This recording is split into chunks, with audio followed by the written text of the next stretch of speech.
if you have your Bibles, I'll ask you to open up to 1 Peter chapter 2. We're going to continue our series through the book of 1 Peter. Our text today is a paragraph in a larger conversation.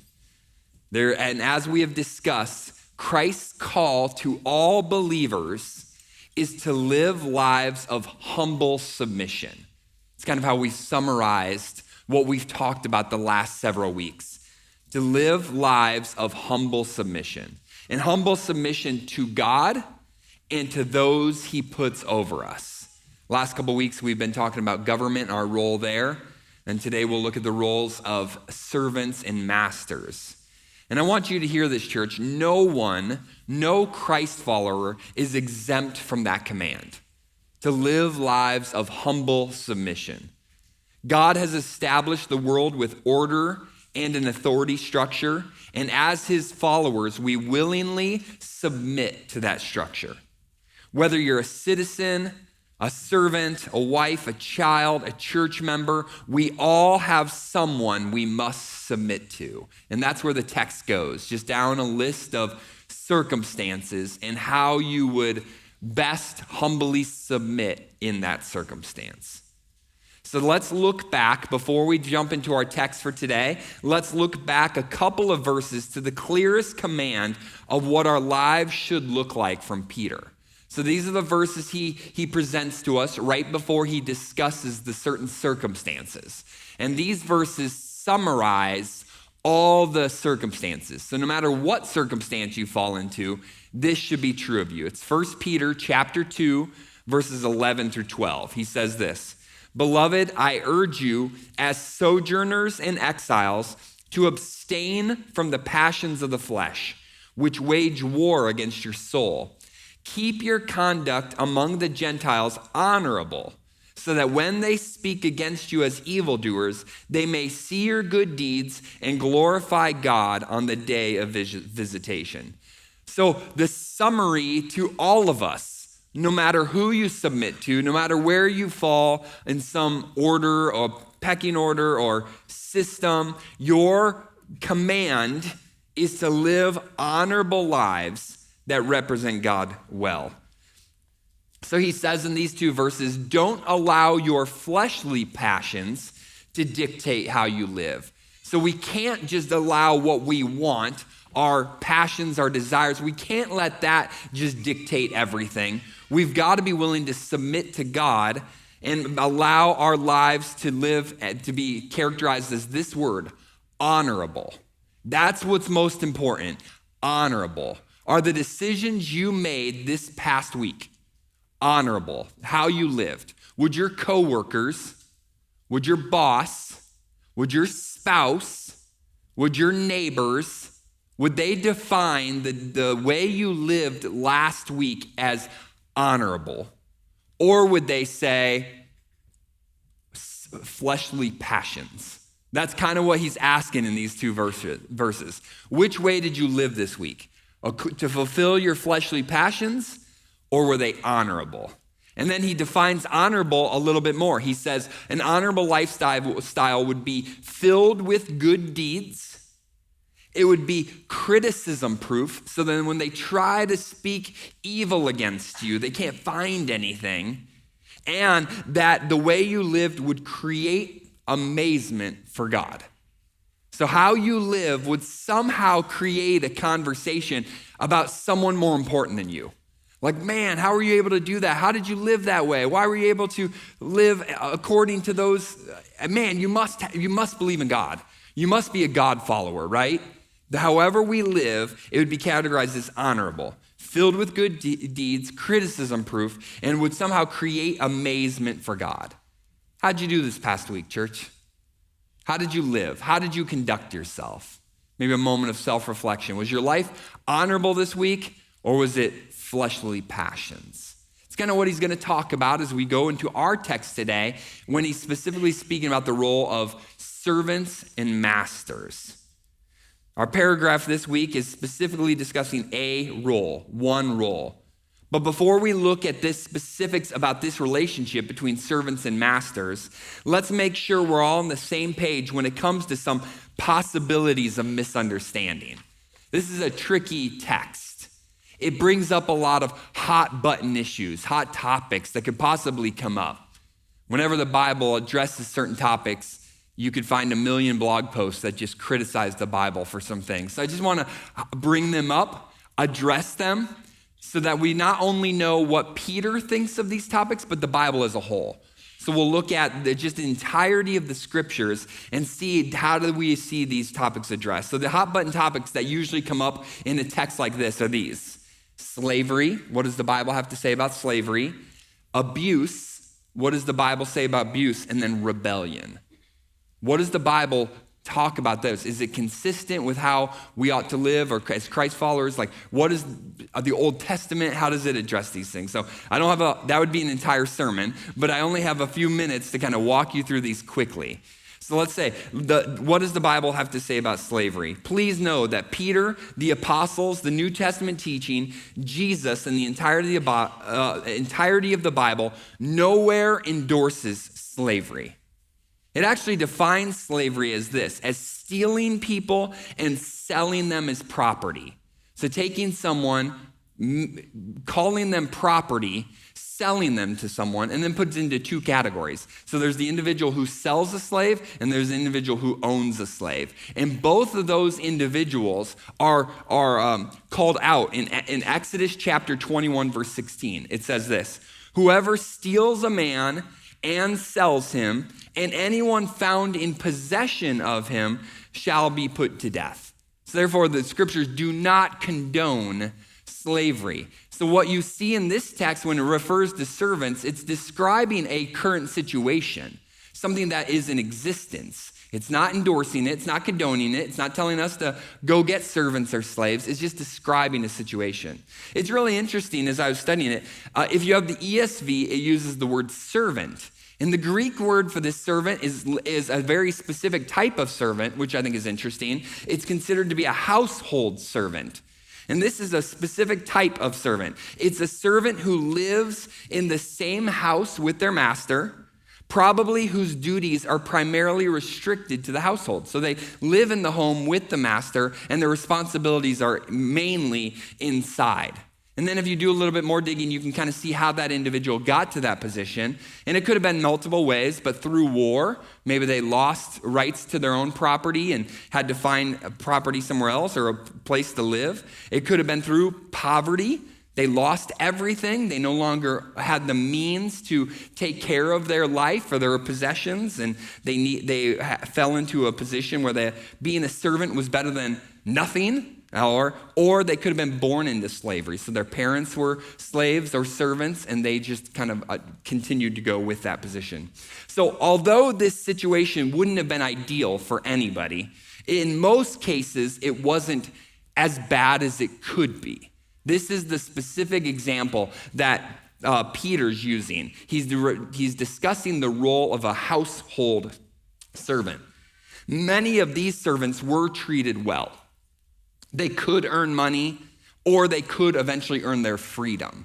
So we're not describing, at least in our text, what comes to your mind many times when we hear the word slavery, of somebody ripped out of their home, turned into a possession, and sold to make a profit. This isn't the situation that's addressed in 1 Peter chapter 2. And so there's no condoning of this slavery that our minds come to when we come to a text like this. It's interesting too, though. I think this is interesting. It's interesting that Peter even mentions them.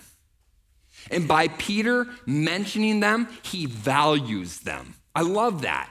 Peter's walking through who would have been in these churches. This was a circular letter that would have been passed through so that other people could read it and hear about it. And he specifically mentions these servants and gives them validity, gives them value, and says, okay, servants who are part of this local church, who are followers of Jesus Christ, here's how you ought to live. That would have been unique for that period of writing, that time period of writing, for servants to be addressed in a formal letter by somebody of influence and importance. And so Peter is countercultural in the fact that he addresses them and gives them value and shares with them how they should live and conduct themselves. And Peter addresses the fact that some are being treated poorly. He doesn't overlook that. He doesn't ignore it. He brings a light to injustice as well. And he says it's not right. It breaks my heart, but we need to obey as well. This fact of you being treated poorly breaks Peter's heart. The second hot button topic that comes up is probably abuse or the mistreatment of those lower than you on some hierarchy. And again, please know, this one's probably more obvious, but the Bible is not condoning this, and it's very easy to see because Peter calls this behavior unjust, which again would have been very bold for a first century writer to say that. For him to, in writing, knowing that this letter was going to be passed, that's a bold statement for him to call it unjust, because he doesn't know whose hands this letter is going to fall into. And for probably many, they're like, what's unjust about that? Don't I have the freedom to treat this individual poorly? And they're lower class society than me. They're my property. No, Peter calls that out, says that's not how it ought to be. That's unjust. Your master should treat you well and take care of you. And when he doesn't, that's unjust. So again, first century Christians were actually countercultural in the fact that they treated people lower in the class system with dignity and respect. First century Christians were unique in that compared to the culture. You think about Jesus. Jesus many times in the Gospels interacted with people that were lower in class maybe than him. And he always treated them with dignity and respect. One thing that made people watch Jesus and made Jesus stand out was how he treated people in different class systems. And so here we see no endorsement for abuse or mistreatment. And the last hot button topic that could come up is protests. So you see, is Peter here calling those that are oppressed to rise up and to pick up arms and attack their their oppressors so that they are no longer in this situation? And again, there's no endorsement of that at all. Nowhere are we commanded to take up arms and fight those who oppress us. Actually, the complete opposite is true, is to submit, to accept the role we've been handed and to live lives of dignity and respect. But there are a few verses, I think this is interesting before we dive into our text. There are a few verses throughout the Bible that encourage people to seek freedom, but it's never violent. Paul told slaves in 1 Corinthians chapter 7, if you can gain your freedom, do so. Like I'm not endorsing unnecessary abuse or terrible lifestyle. If you can gain your freedom, do so. Jesus told his disciples when they're being persecuted to leave a town. If they're being persecuted in one place, flee to another in Matthew chapter 10. But it's never violently.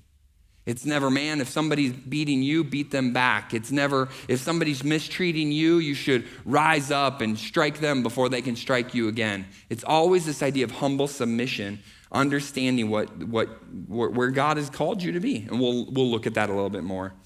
Overall, the command to those under the authority of someone else is this: submit yourselves to your masters with all respect.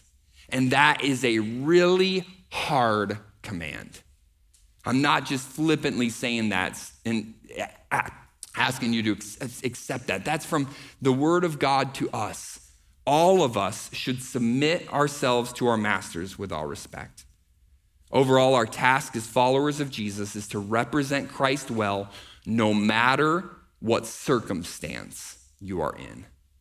I think this is really interesting too. As I was studying for this text, a lot of my cross references would point me to a book in the New Testament that's completely about the role of slave and master.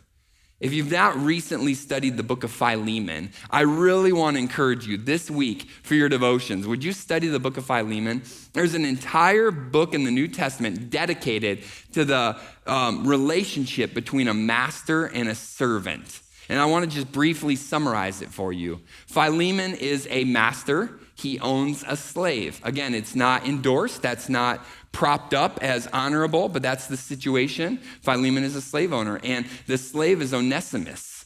And Onesimus and Philemon have a falling out. We don't know, we're not told what happened. We're not sure if Onesimus got violent or if he stole something. We're not told. But Onesimus flees. He runs away. He leaves his role of being a servant and he flees.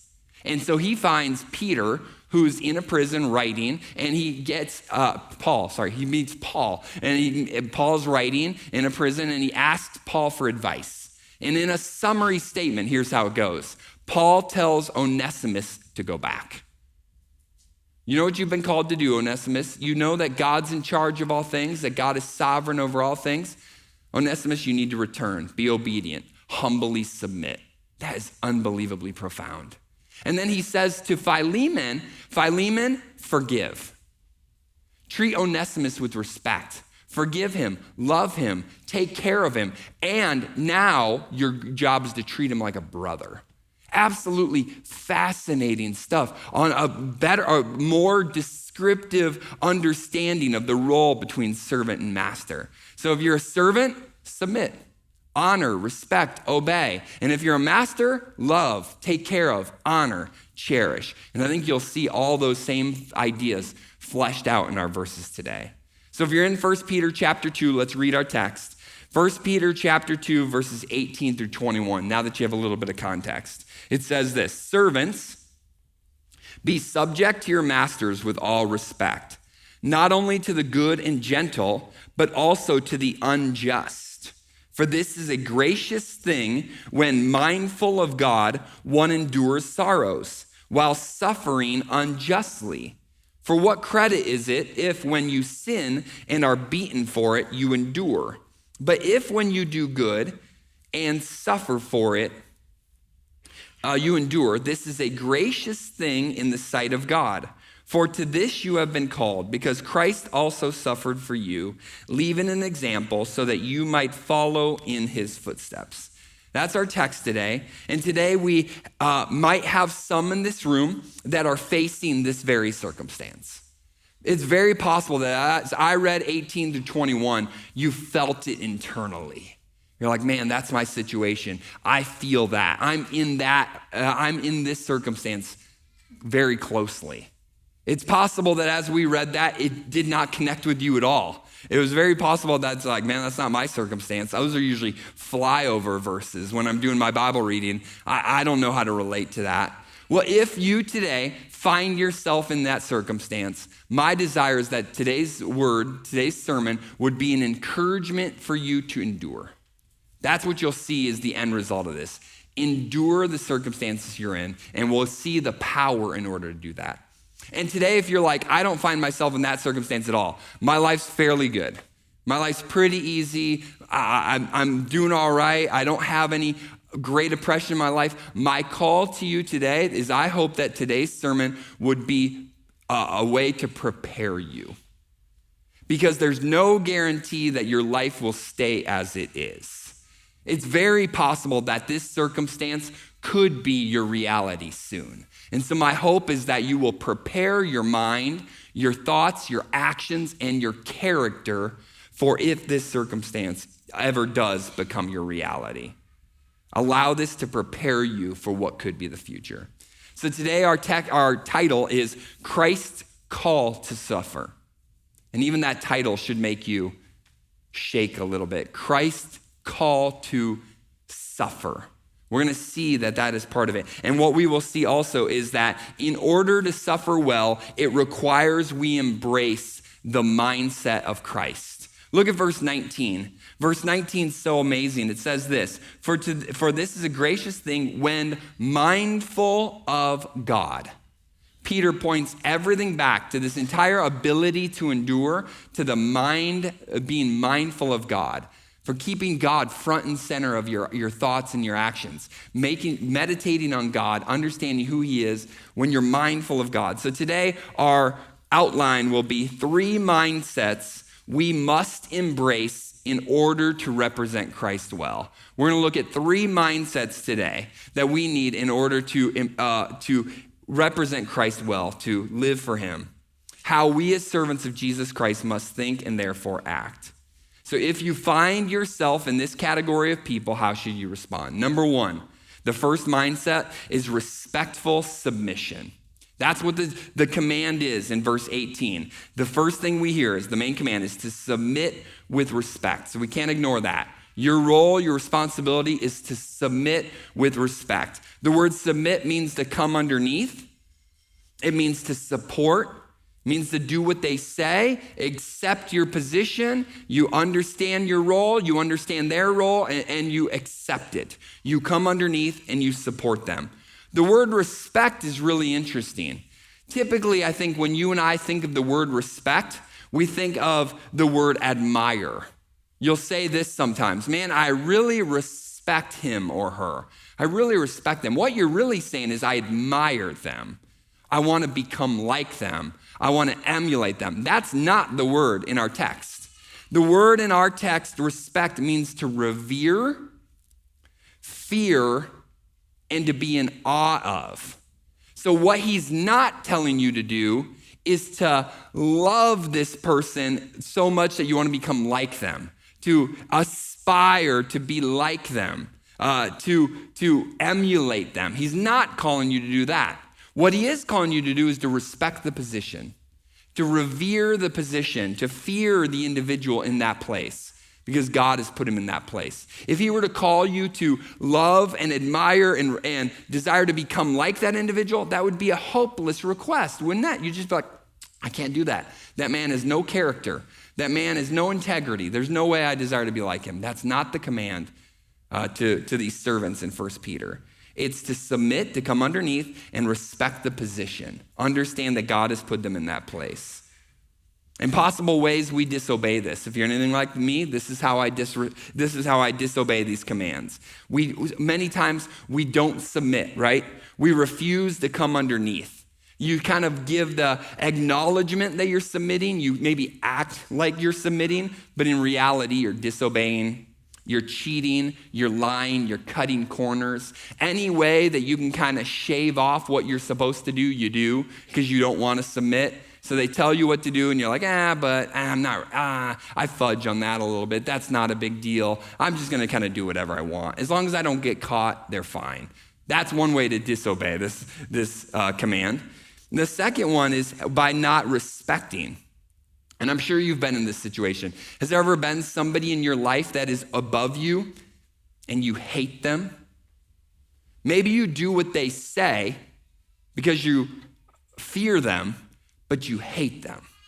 And you wish ill upon them. You want to take them down. You hate the individual that God has placed in that position in your life. You speak evil of them. You gossip them. You plot ways to get rid of them. Does this hit home at all? That's ways we disobey this command. He tells them to respect, submit with respect. So again, we don't have to become like them. We don't have to admire their character, but we do have to humbly submit to them. This is a hard call. We are called to do both, submit and respect. And here's the key. Because we submit to God, we ought to be willing to submit to those he puts above us. That's why we submit, because we understand and we believe that that person is in that position by the will of God. And so I will humbly submit because I love God, not because I love that individual. So number one, respectful submission. The second mindset we ought to have is steadfast endurance. It's what our text tells us, to endure. Steadfast endurance, the idea of to keep going, face another day, be faithful. Endure literally means to face and withstand with courage. It's that idea of looking at the day head on, knowing what you're going to have and going through it, understanding it's going to be difficult, and with courage embracing the next day. And this call to endure, to keep going, it seems like a devastating request. If you've ever been in that position, if you've ever been in a really hard situation where to get up tomorrow morning and to endure what you endured yesterday is what you've been called to do, that is devastating. I've been in some form of that. And to think like tomorrow I got to do all of this again, that is devastating. You are right. Unless there's a power in place that will give you the strength you need to do this. I think of our kids that have about a week left of school and it's all finals. They're like, I got to go back tomorrow and endure this one more day. God, give me strength. And you're going to see that exact reality here is there's more to endure and a strength to allow you to endure that God will give you. He's going to tell us to endure, to keep going. And this call to endure, keep going, seems devastating, but he's going to tell us how we can do it. And it's the graciousness of God. The graciousness of God is what will allow you to endure. Look at verse 19. He says this, "For this is a gracious thing when mindful of God, one endures sorrows while suffering unjustly." He says it again in verse 20. "But if, when you do good and suffer for it, you endure, this is a gracious thing in the sight of God." He's telling you that when you face difficulty and you endure, that enduring is a gift. That God will allow you to do something that seems impossible. God will allow you to keep going when you can't. God will pour out his strength upon you, his love upon you to help you to do something that's devastating, that's so difficult. I get to do membership class, and so I get to interact with people who have come from a lot of faith traditions. And so I'm curious if any of you grew up in you don't have to raise your hand or anything, but if you grew up in either the Presbyterian or the Lutheran tradition, they use a term that we don't use very often, but I really like, if I could be honest for a moment.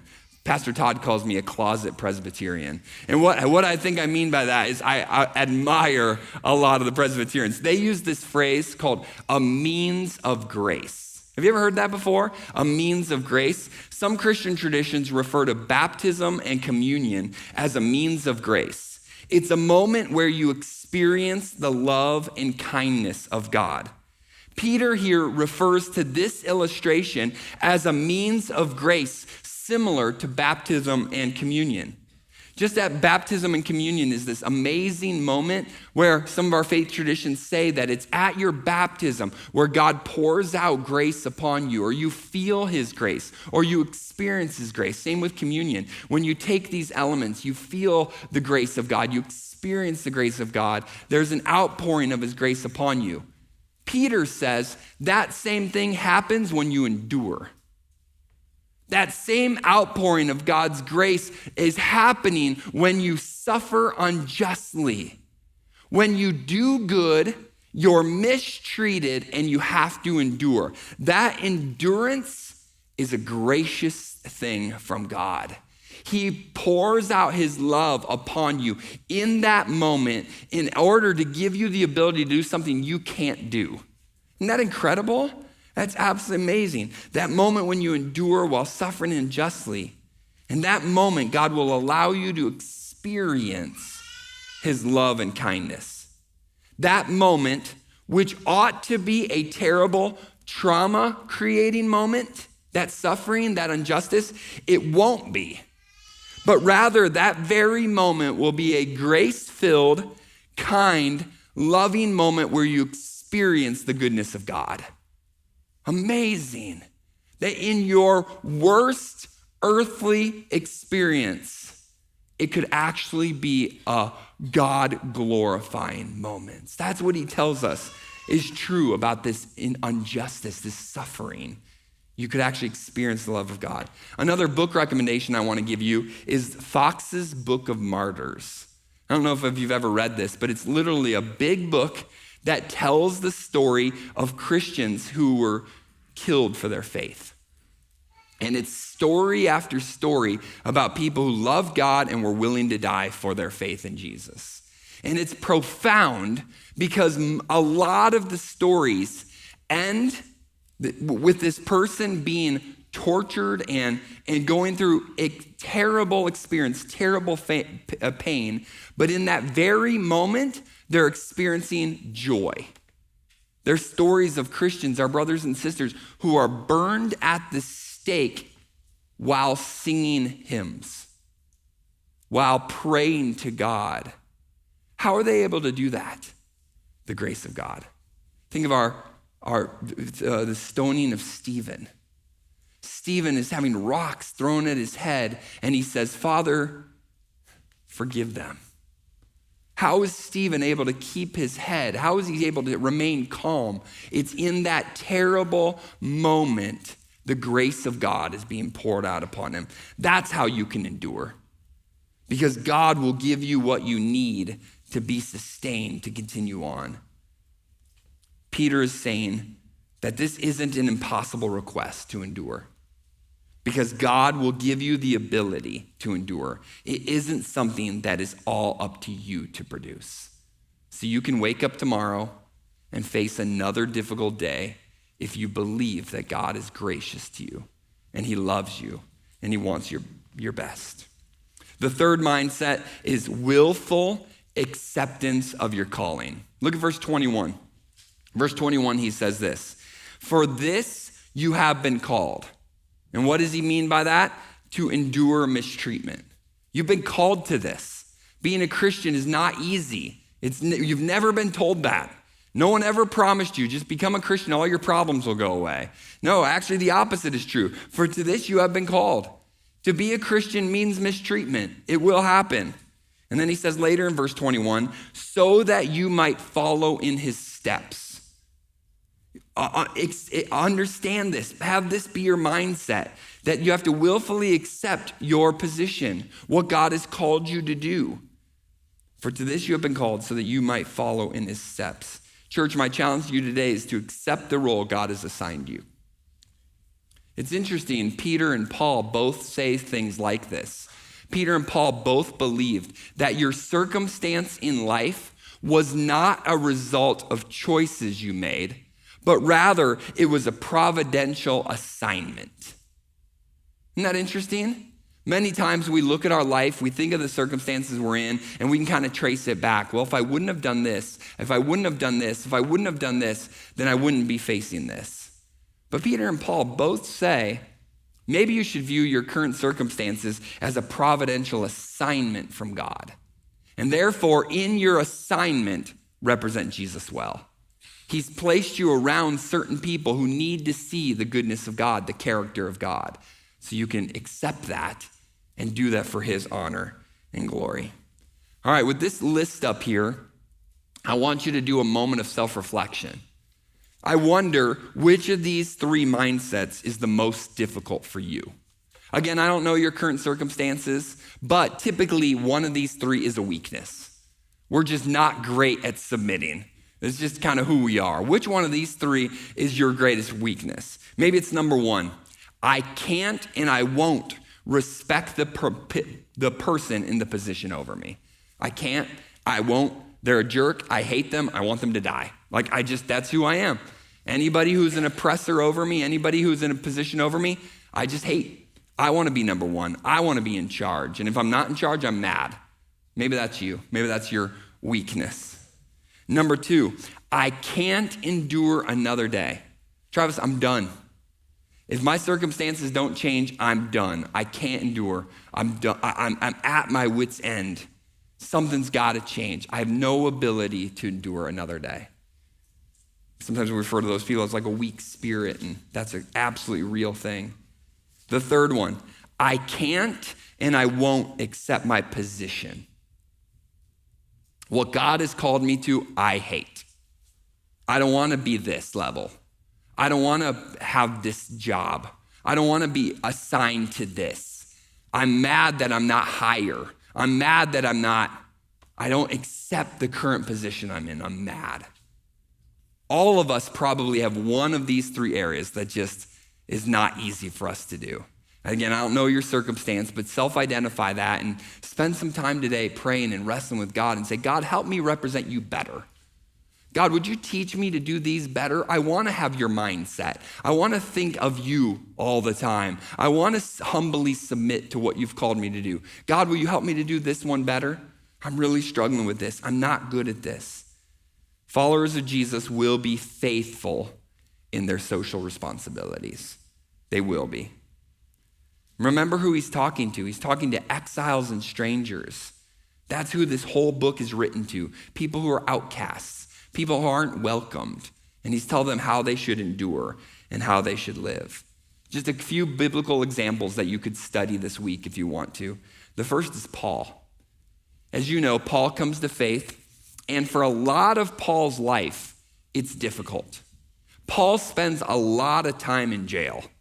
And if you study and you read about his time in jail, he's always humbly submissive to it. You never see Paul trying to figure out how to get out of jail. You never see him starting a coup. You never see him making a shiv and trying to find his way out. He's always humble in his position there. Now, there are times he gets out of jail, the gates fly open, right? God miraculously provides him a way out. But if you study the life of Paul, he's always accepting of the role he's been given. He just knows God's in charge. God must understand that I'm better off in prison than anywhere else. I will humbly submit. The second one there is of Onesimus. As you study Philemon, you'll see Onesimus. Onesimus responds terribly at the beginning and really well at the end. Paul tells him, go back, humble yourself, submit, do what God's called you to do, and he does.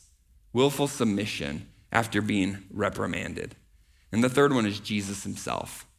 Jesus willingly submits in the Garden of Gethsemane to the will of the Father. He sets anything else aside and says, I will obey. You have called me to a life of hardship. You have called me to a life of suffering. I willfully accept. Your ways is better than any other way. God, I will submit, even to enduring injustice. So why suffer injustice, church? Because it honors the Lord. Whew, even saying that sentence is hard. Why suffer injustice? Because it honors the Lord. Our honorable conduct shines brightest in the midst of difficult circumstances. Steadfastness in the midst of terrible suffering somehow points to an awesome, powerful God. He tells us that 2 times. The graciousness of God will be given to you. I want you to, as you kind of pull this all together and end our lesson today, I want to give you 3 questions. So consider your circumstance, whatever circumstance you're in. I want to give you just 3 questions to ask about your current circumstances, because this will help you understand your role and how to do this. So the 3 questions I want you to ask about your current circumstances are this. Is my circumstance allowing me to see the graciousness of God? If you're struggling with your current circumstances, how to honor God with your life, how to be humbly submissive, here's great questions to ask. Number 1, is my circumstance allowing me to see the graciousness of God? Because it's possible, right? That's exactly what he said. It's in those moments of enduring where you'll see the graciousness of God. So maybe for your good, it's better for you to endure your current circumstances because in it you are experiencing the graciousness of God. Number 2, is my circumstance allowing me to show the character of God? By me enduring mistreatment, by me living an honorable lifestyle in the midst of suffering and difficulty, is that displaying to those I'm around, my neighbors, my coworkers, is that displaying to them the character of God? And if it is, then we will gladly endure. And then the third one, is my circumstance allowing me to follow the footsteps of God? He said that, so to this you have been called. Jesus told his disciples, follow me, take up your cross. He told his disciples, you will be hated for my sake. Very normal in the Christian life is persecution. We should not be surprised by persecution, but when it comes, we should endure. I was asking myself this question this week, and maybe it's a helpful question for you to consider too. I wonder, I don't have an answer to this, I wonder if I live to 80 plus years and I never suffer for my faith, did I do it right? Was I as bold as I ought to have been? Was I a proclaimer of the gospel as loudly as I should have been? I just hit 40 this year. Got to admit that right up front. And so I've got 40 more years. And the first 40 were pretty easy. I'm going to be honest with you. I've not suffered much for the sake of Jesus. So I'm curious, should the next 40 be harder? A very normal thing for being a Christian is suffering. So if I get to 80 plus years and I've never suffered for the name of Jesus, I'm not sure I'm doing it right. Maybe I don't know. You guys can wrestle with that, think about that. That's kind of hitting me because Christianity is not an easy road. Remember, whatever circumstance you are in right now, it's not an accident. It's not a mistake. God has allowed you to be in this position to teach you more about his graciousness and to teach others more about God's graciousness. So let me summarize this all into a take-home mindset, if you will. I think this will help boil it all down for you. My unjust suffering may be a means of grace to me and a picture of grace to others. So that current hard circumstance you're facing, is it possible that that circumstance is actually a really good thing? It's a means of grace to you. You get to experience the love of God, and it's a picture of grace to others. They get to see the character of God. And if it is, would any of us say no to that? Would any of us not willingly wake up tomorrow and face it if we knew that it was this? So whatever current circumstance you're facing, ask this question. Is it possible it's a means of grace to me and a picture of grace to others? And if it is, gladly say yes. For the sake of God and his character and his fame, I will gladly endure. Yes, I will suffer for that. So church, are you willing to embrace the position God has currently placed you in? And are you ready to suffer well for his name's sake?